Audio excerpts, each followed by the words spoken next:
मित्रों, आप सभी को सप्रेम नमो बुद्धाय, जय भीम। बौद्ध भारत में आपका स्वागत है। और नाना तीर्थ वर्ग में ये 9वां सूत्र है, सुसीम सूत्र। आयुष्मान सारिपुत्र के गुण। श्रावस्ती में आयुष्मान आनंद जहाँ भगवान थे वहाँ आए और भगवान का अभिवादन कर एक और बैठ गए। एक और बैठे हुए आयुष्मान आनंद को भगवान ने कहा, आनंद तुम्हें सारपुत्र सुहाता है ना। उनकी जो भदंत आनंद की ओपिनियन वो जानना चाह रहे हैं भगवान के, सारपुत्र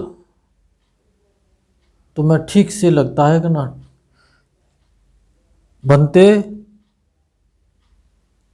भदंत आनंद कह रहे हैं भगवान से, बनते मूर्ख दुष्ट मूढ़ और सन के आदमी को छोड़कर भला ऐसा कौन होगा जिसे आयुष्मान सारपुत्र न सुहाएं। बनते आयुष्मान सारपुत्र महाज्ञानी हैं, महाप्रज्ञ हैं, बड़े पंडित हैं। आयुष्मान सारपुत्र की प्रज्ञा अत्यंत प्रसन्न है। उनकी प्रज्ञा बड़ी तीव्र है, उनकी प्रज्ञा बड़ी तीक्ष्ण है। उनकी प्रज्ञा में बैठना आसान नहीं, यानी कि बहुत ऊंची प्रज्ञा वाले थे भदंत सारपुत्र। कहते हैं बनते आयुष्मान सारपुत्र बड़े अल्पेक्ष हैं, संतोषी हैं, विवेकी हैं। उनकी कोई ज़्यादा इच्छाएं नहीं है, हर स्थिति में उन्हें संतोष है और होश बनाए रखते हैं। इस तरह की बातें। अनासक्त हैं, किसी चीज़ में उनका कोई चिपकाव नहीं है। उत्साही हैं, कोई उनको आलस नहीं है। वक्ता हैं, बहुत अच्छा भाषण कर लेते हैं, प्रवचन कर लेते हैं।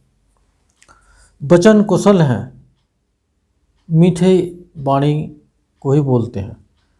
बताने वाले हैं, किसी की कोई समझ में ना आए तो उसको बताते हैं। पाप की निंदा करने वाले हैं। बनते मूर्ख दुष्ट मूढ़ और सन के आदमी को छोड़कर भला ऐसा कौन होगा जिसको आयुष्मान सारपुत्र न सुहाएं। आनंद ऐसी ही बात है, भला कौन होगा जिसको सारपुत्र न सुहाएं। आनंद सारपुत्र महाज्ञानी हैं, महाप्रज्ञ हैं। ये अभी जो भदंत आनंद ने भगवान के सामने उनके गुण रखे, भगवान ने भी उन्हीं गुणों की प्रशंसा की। तब सुसीम देवपुत्र आयुष्मान सारपुत्र के गुण कहे जाने के समय देवपुत्रों की बड़ी भारी मंडली के साथ जहाँ भगवान थे वहाँ आया और भगवान का अभिवादन कर एक और खड़ा हो गया। एक और खड़ा हो सुसीम देवपुत्र ने भगवान को कहा कि भगवान सुगत भी भगवान को कहते हैं, ऐसी ही बात है, भला ऐसा कौन होगा जिसको आयुष्मान सारपुत्र न सुहाएं। बनते आयुष्मान सारपुत्र महाज्ञानी हैं, महाप्रज्ञ हैं। तब सुसीम देवपुत्र की मंडली ने आयुष्मान सारपुत्र के गुण कहे जाने के समय संतुष्ट प्रमुदित और प्रीति युक्त हो प्रसन्न कांति धारण की, जैसे शुभ अच्छी जाति वाला अच्छी तरह काम किया गया पीले ऊनी कपड़ों में लपेट कर रखा बैद्रुण मणि भासता है, तपता है और चमकता है। वैसे ही सुसीम देवपुत्र की मंडली ने प्रसन्न कांति धारण की। वैसे ही सुसीम देव जैसे अच्छे सोने का आभूषण दक्ष सुवर्णकार से बनी कारीगरी के साथ गढ़ा गया, पीले ऊनी कपड़े में लपेट कर रखा, भासता है, उसमें से भी चमकता है, तपता है और चमकता है। वैसे ही सुसीम देवपुत्र की मंडली ने प्रसन्न हो कांति धारण की। जैसे रात के भिनसरे औषधि तार का शुभ तारा यानी शुक्र तारा जो सुबह सुबह चमकता है, वैसे ही सुसिम देव पुत्र की मंडली ने प्रसन्न कांति धारण की।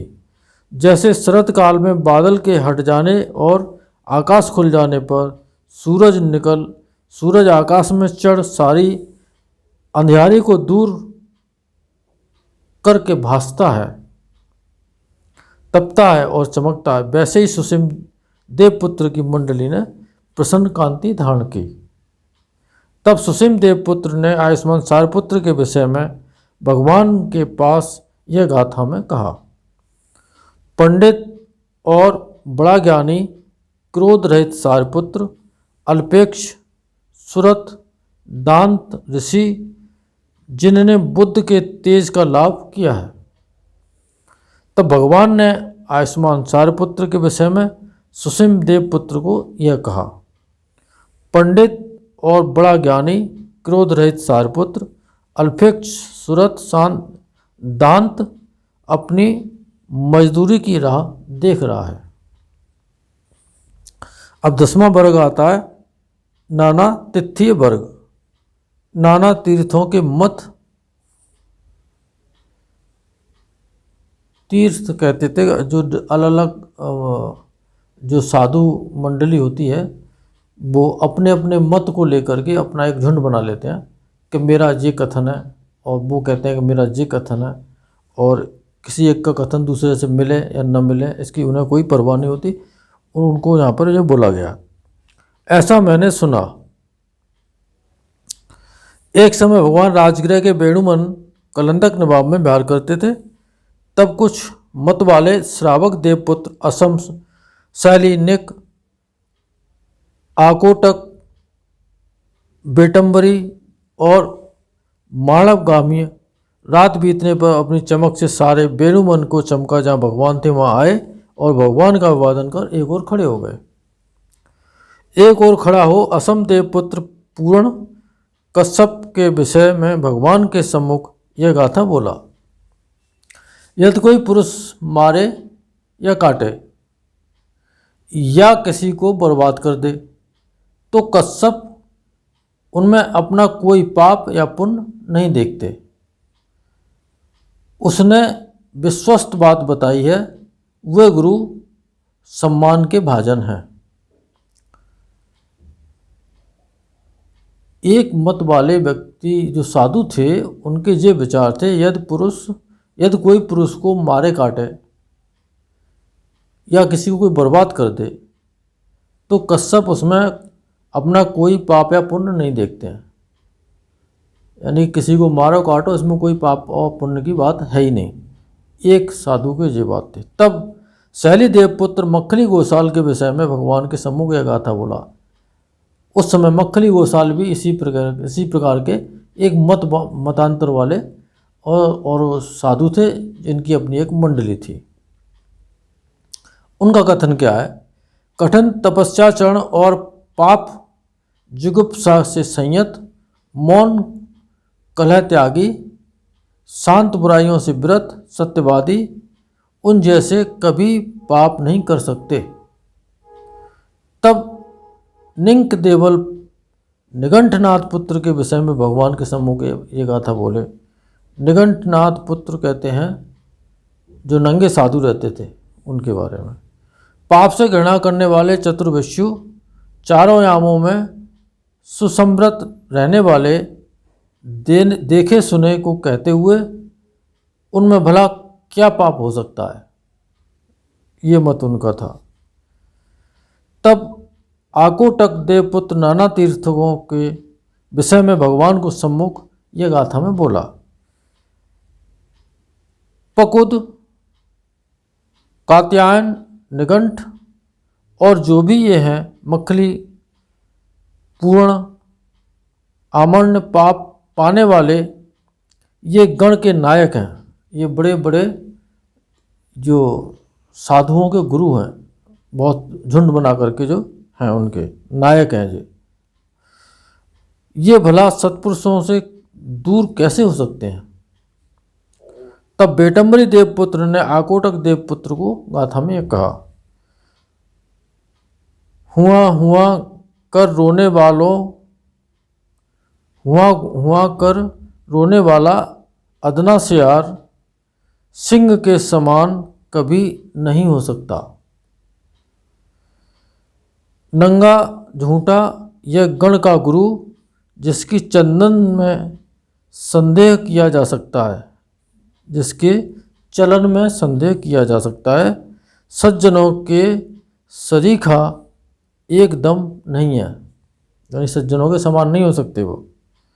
तब पापी मार बेटम्बरी देवपुत्र में बैठ भगवान के सम्मुख ये गाथा बोला। अब मार जो बेटम्बरी देवपुत्र था उनके सिर पर बैठ गया और फिर वो बोल रहा है, तप और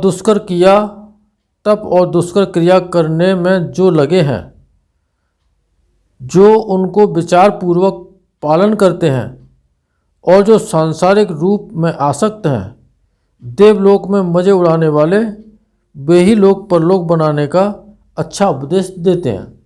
मार कभी नहीं चाहता है कि आप दुखों से मुक्त हो जाओ, दुखों से दूर चले जाओ, दुखों को छोड़ दो। वो तो जितना आप रोगे उतना मार को तसल्ली होती है। ये मार देव का अपना एक प्राकृतिक गुण है। तब भगवान ने यह पापी मार है जान उसे यह उत्तर दिया।